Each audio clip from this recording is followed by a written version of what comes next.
À tous, et Info Soir, voici les titres de ce dimanche. À l'occasion de la journée mondiale de lutte contre le sida, plusieurs marches de sensibilisation ont été organisées dans les grandes villes du Royaume. Nous parlerons dans cette édition avec notre invitée Hakima Himmish, présidente de la LCS, de l'importance de la prévention et du rôle de la société civile. Élan de solidarité avec les populations des villages enclavés, l'association Baraka Angels achemine plusieurs tonnes de denrées alimentaires et des couvertures vers les zones montagneuses du Moyen Atlas, une opération humanitaire qui profite à plus de 1500 personnes. Un festival qui fait le bonheur des professionnels du tourisme. Marrakech enregistre une affluence record. La ville ocre est prise d'assaut par les touristes nationaux et étrangers. Hôtels et restaurants affichent complets. Très attendu, le film La Marche du réalisateur maroco-belge Nabil Benyadir a été projeté aujourd'hui à Marrakech. Ce long métrage inspiré de la marche pour l'égalité organisée il y a 30 ans en France fait partie de la sélection officielle du 13e festival de Marrakech. Madame, Monsieur, bonsoir. Nous célébrons ce dimanche la journée mondiale de lutte contre le sida, un virus qui, depuis sa découverte en 1981, a fait plus de 28 millions de morts dans le monde. Au Maroc, chaque jour, 10 nouvelles infections seraient diagnostiquées. La prévention reste le meilleur moyen de lutter contre cette maladie. Des marches de sensibilisation ont été organisées aujourd'hui dans différentes villes du Royaume. Hakima Himmish, présidente de la LCS, est avec nous sur ce plateau pour en parler. Mais avant, on regarde ce reportage tourné par nos équipes, le résumé et de Hanan Farou. Sensibiliser dès le plus jeune âge est le credo des parents mobilisés ce matin à Rabat. Aux côtés de l'organisation panafricaine de lutte contre le sida, eux ont décidé non pas de marcher contre la maladie en cette journée mondiale, mais de bouger leur corps avec à leur côté des séropositifs. Je lance un appel à la jeunesse pour faire le dépistage. Il y a des associations, des hôpitaux où les jeunes peuvent se rendre. Et il y en a dans toutes les villes du pays. Nous n'avons pas pu endiguer cette maladie qui contamine de nouvelles victimes d'année en année. Chaque jour dans le pays, 10 personnes en moyenne sont contaminées, 4 personnes en meurent, surtout chez les jeunes. À Tanger, sweatshirts, militants et banderoles étaient sortis pour la même cause. Entre 100 et 150 personnes ont défilé du siège de l'association tangéroise de lutte contre le sida à la place Oujda de la ville. Un combat contre le sida qui débouche sur la marche pour l'égalité des droits des malades. Nous marchons avec l'ambition que les jeunes viennent nous soutenir main dans la main pour lutter contre le sida. Certaines personnes peuvent être séropositives sans le savoir. Et bien sûr, le problème, c'est que ces personnes peuvent transmettre le virus à leurs proches, à leur épouse ou époux. Le dépistage permet de le savoir. À l'appel du monde associatif de lutte contre le sida et de défense des droits des malades, des dizaines d'habitants d'Agadir ont également marché contre ce fléau ce matin. Selon les statistiques nationales, 80% des personnes vivant avec le VIH ne le savent pas. Et pour parler plus en détail du sida au Maroc, Hakima Himmish, présidente de la LCS, est avec nous sur ce plateau. Madame Himmish, bonsoir. Bonsoir. Pour commencer, nous allons parler des chiffres. Il y a quelques jours, le ministre de la Santé a parlé de 30 000 personnes touchées par le sida, mais le plus inquiétant, c'est que 74% de ces personnes, c'est presque les 3 quarts, ne savent pas qu'elles portent le virus. Comment est-ce qu'on peut expliquer cette situation?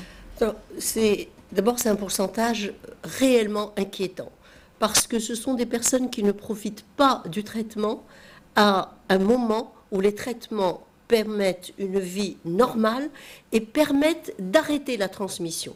Une personne qui suit correctement son traitement n'est pratiquement plus contaminante, même par des relations sexuelles. Par ailleurs, pourquoi nous en sommes là? Parce qu'il n'y a pas suffisamment d'informations, parce que malgré les efforts du ministère et des associations, le dépistage n'est pas suffisamment disponible. Alors, pour lutter contre le sida, chaque année, des campagnes de dépistage justement sont organisées. Une nouvelle a été lancée le 20 novembre dernier. Est-ce qu'on peut mesurer l'impact de ces opérations? Est-ce qu'il y a des chiffres? Écoutez, oui, ces campagnes du ministère de la Santé avec les associations ont un impact certain. Les 2 précédentes ont permis de dépister 120 000 personnes, de diagnostiquer 300 personnes, et même lorsque la campagne s'arrête, il y a une demande plus importante de tests. Et ce qui est important aussi, c'est que les personnes qui ont été diagnostiquées pendant ces campagnes ont été diagnostiquées à un stade précoce de leur infection, ce qui est extrêmement important. Hakim Hamish, avant d'aborder le rôle de la société civile, quelques images de ces manifestations organisées à l'échelle nationale pour promouvoir la sensibilisation. L'association Seed Days, une structure dirigée par des jeunes étudiants, s'est installée au sein du plus grand centre commercial casablancais. Ces jeunes, accompagnés de professionnels de la santé, ont animé des ateliers, une façon d'aborder et de répondre à la peur, la honte et la stigmatisation qui contribuent à chaque nouvelle infection. Le rôle des associations est vital dans la mise en place des programmes de prévention, d'information, mais aussi d'aide aux personnes atteintes du VIH. Exemple à Oujda, où les bénévoles de l'Organisation panafricaine de lutte contre le sida vont sillonner durant 4 jours les quartiers de la ville à la rencontre des habitants. Objectif, promouvoir le test de dépistage. Reportage Abdelhamid El-Mourabit et Abdelali Amirash, récit Nadia Mouchi. Quartier Nasr à Oujda, nouvelle escale de la caravane de l'Opals. À son bord, des médecins, des infirmiers et des acteurs associatifs venus au plus près des habitants. Le staff leur explique longuement les modes de transmission du virus du sida et les moyens de s'en protéger. Il s'agit aussi et surtout de briser tous les tabous qui ont longtemps été associés à la maladie. Nous essayons en premier lieu de faire connaître la maladie.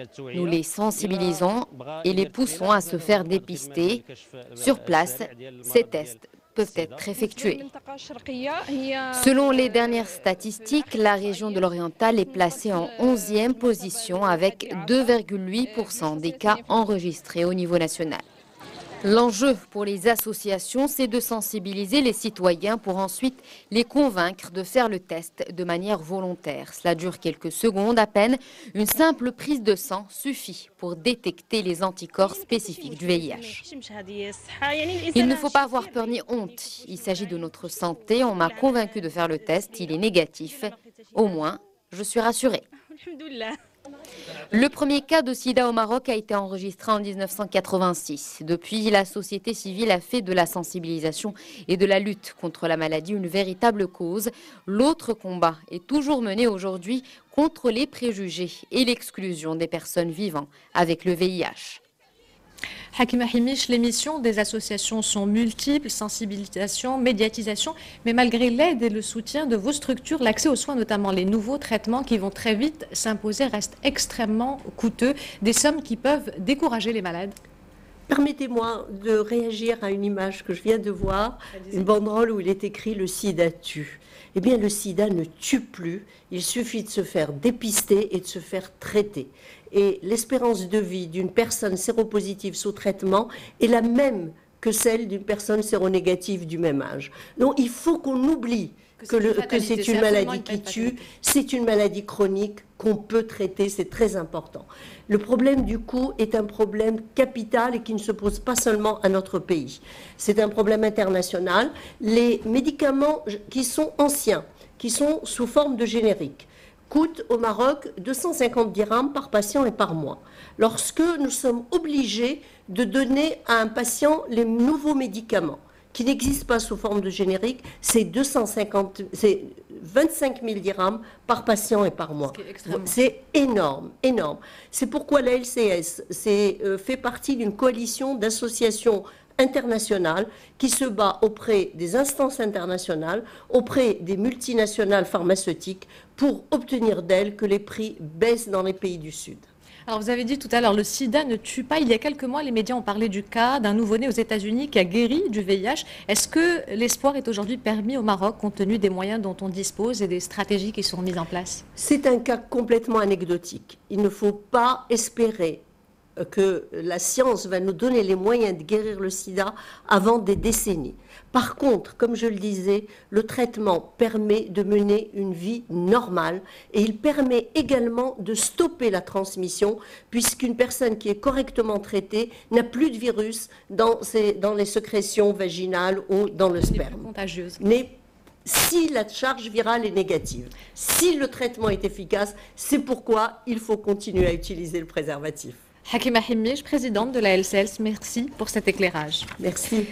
La lutte contre le sida progresse partout dans le monde et en Afrique en particulier. Les décès liés au virus ont chuté les décès liés au virus ont chuté de presque un tiers depuis 2005 en Afrique. Il faut dire que les budgets consacrés à cette maladie ont presque triplé ces dernières années. Mais si l'Afrique enregistre des progrès évidents dans la lutte contre le sida, la réalité est toutefois très contrastée selon les pays. Le point avec Rizlan Taipi. Cette année, la célébration de la Journée mondiale de lutte contre le sida a une saveur aigre-douce. L'ONU assure pour la première fois que le monde peut envisager la fin de l'épidémie. Pourtant, 2 millions de nouvelles contaminations ont été recensées cette année. En effet, la disparition de la pandémie peut paraître utopique, mais les tendances actuelles démontrent que cet objectif est réalisable. Les décès liés au sida ont chuté de presque un tiers depuis 2005 en Afrique et les nouvelles infections au VIH ont baissé de plus de 30% depuis 2001, sans oublier le développement et le perfectionnement des traitements antirétroviraux et la disponibilité croissante de ceux-ci sous la forme générique. Mais malgré ces tendances encourageantes, cet espoir demeure fragile. Pour atteindre cet objectif, la communauté internationale ne doit pas se reposer sur ses lauriers. Les efforts financiers et politiques doivent être poursuivis et renforcés. Or, sur cette question délicate, les prévisions sont beaucoup plus contrastées. L'autre réalité effroyable que ne doit pas occulter l'optimisme de l'ONU-SIDA, c'est la prévalence de la maladie. L'année dernière, plus de 35 millions de personnes vivaient avec le VIH dans le monde. Avec près d'un adulte sur 20 porteurs du sida, l'Afrique subsaharienne demeure la région la plus touchée, concentrant 70% des personnes vivant avec le VIH dans le monde.